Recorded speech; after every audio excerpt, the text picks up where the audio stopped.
Животът вече си смени нюансите, живеем си като на карнавал. Отдавна Хамлет е заед с балансите, да чувстват дигнат нашия морал.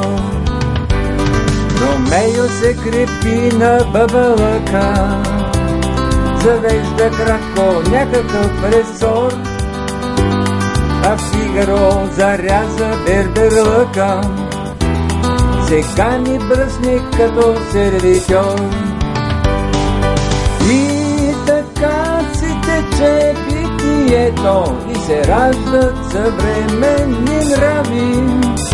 Всеки върши по нещо, което всъщност никак не може да прави. И в тези пъстри карнавални делници и Дон Кихот се чувства като цар, наместо бой с вятърните мелници, сега е станал главен мелничар.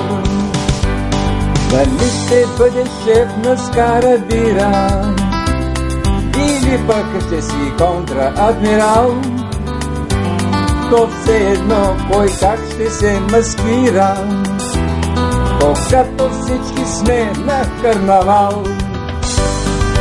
И така си тече битието и се раждат съвременни нрави.